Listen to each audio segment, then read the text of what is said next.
Hari Raya Galungan di Bali bukan sekedar tentang doa yang dilantunkan, tapi tentang jiwa yang bersiap sejak fajar menyingsing. Namun di balik kesakralan tradisi, ada realita yang setiap tahun selalu datang, harga yang melonjak drastis. Bagaimana perubahan harga ini memengaruhi permintaan dan penawaran? Bu, tadi pas aku ke pasar beli bunga, ada ibu-ibu ngeluh soal harga daging. Mana ada yang sampai tinggi banget lagi. Itu mah udah biasa kalau menjelang hari raya, Dek. Dari tahun ke tahun juga gitu. Tadi Bapak dengar 120.000 sekilo. Padahal bulan lalu 90.000. 100.000? Itu mah bukan harga daging babi, Pak. Sampai segitu ya, gila juga pasar kalau udah dekat hari raya. Jadi mau beli sekarang atau gimana, Pak? Tapi keluarga ini bukan satu-satunya yang merasakan perubahan harga. Di luar sana, di pasar-pasar tradisional, cerita yang sama sedang terjadi. Di balik keramaian dan tumpukan daging, hukum permintaan dan penawaran sedang bekerja nyata. Lantas, bagaimana pandangan pedagang yang harus berhadapan langsung dengan pembeli setiap hari?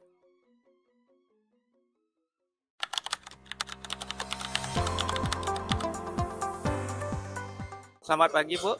Tanya untuk harga daging di hari biasa itu berapa ya kira-kira, Bu ya? Untuk harganya itu 90.000. Biasanya Ibu menyiapkan stok berapa untuk siap dijual nanti? Kalau seharinya biasanya 1. Oke, Bu. Dari Ibu, stok yang sudah disiapkan kira-kira berapa ya laku terjual? Sih kira-kira lagi 5 kilo, 10 kilo. Oke, kalau misalnya untuk di hari raya seperti menjelang hari raya Galungan itu harga daging babinya berapa ya, Bu ya? Bisa 120 kita jualnya. Kalau misalnya untuk hari raya itu pastinya Ibu bawa lebih lagi stoknya atau gimana? Bisa 2 sampai 3 babi. Kira sekitar 200 kiloan Ibu ya. Ya. Mungkin laku sekitar berapa kilo Bu kalau misalnya hari raya itu? Nah, kalau 2 babi berarti 200 kilo.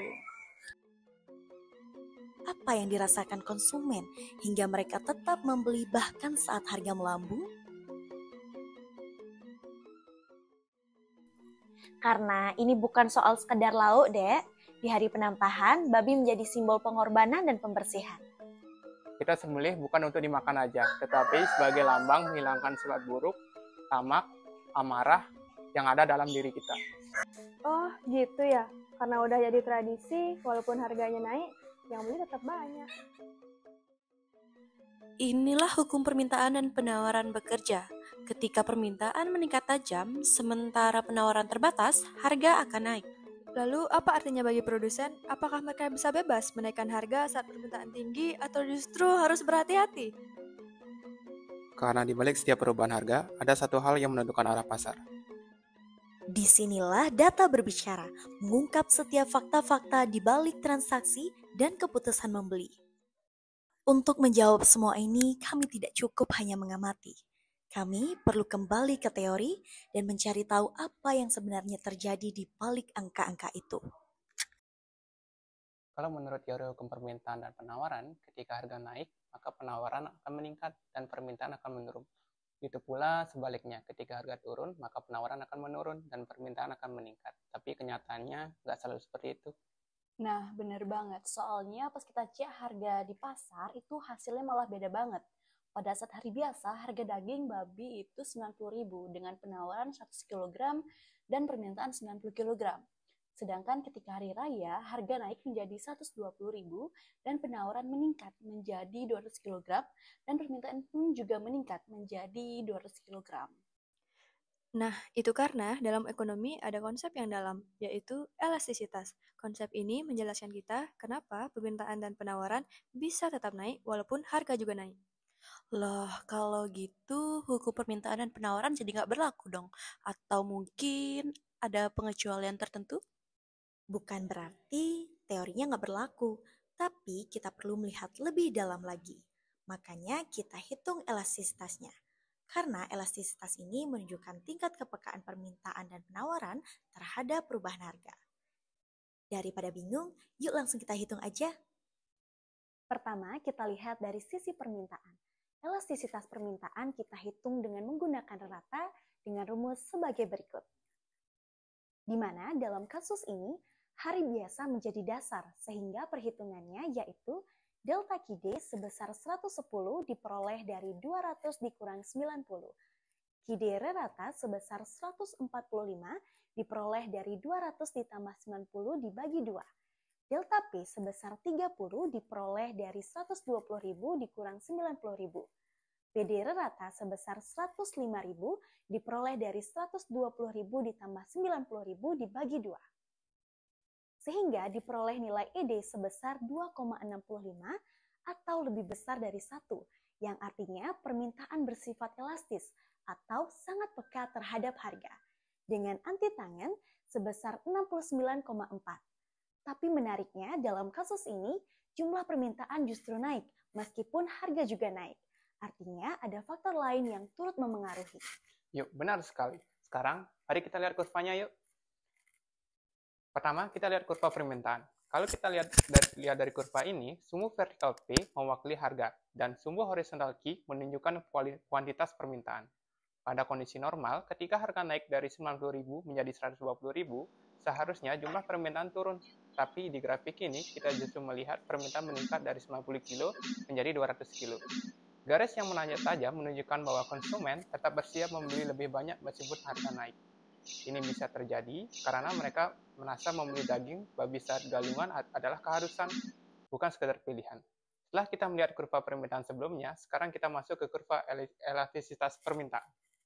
Kurva ini menunjukkan bagaimana tingkat kepekaan permintaan terhadap perubahan harga. Kita lihat garis hijau yang membentuk sudut 69,4 derajat itu. Menggambarkan nilai elastisitas ED sama dengan 2,65. Karena ED lebih besar dari 1, maka permintaannya tergolong elastis. Artinya, perubahan harga akan direspon dengan perubahan jumlah yang diminta secara lebih besar secara persentase. Nah, ini menunjukkan bahwa teori elastisitas memang berlaku secara matematis, tapi bisa dipengaruhi oleh faktor lain, seperti budaya, kebiasaan, masyarakat, dan momen hari raya.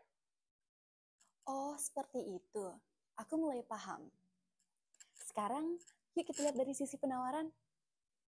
Elastisitas penawaran dapat dihitung dengan menggunakan rumus rata sebagai berikut. Nah, di mana dalam kasus ini hari biasa menjadi dasar, sehingga perhitungannya delta QS sebesar 100 diperoleh dari 200 dikurangi 100, QS rata sebesar 150 diperoleh dari 100 ditambah 200 kemudian dibagi 2, delta PS sebesar 30.000 diperoleh dari 120.000 dikurangi 90.000. PS rata sebesar 105.000 diperoleh dari 120.000 ditambah 90.000 kemudian dibagi 2. Dari hasil perhitungan, kita dapati nilai ES sebesar 2,33 atau lebih besar dari 1, yang artinya penawaran bersifat elastis atau sangat peka terhadap harga, dengan anti tangen 66,8.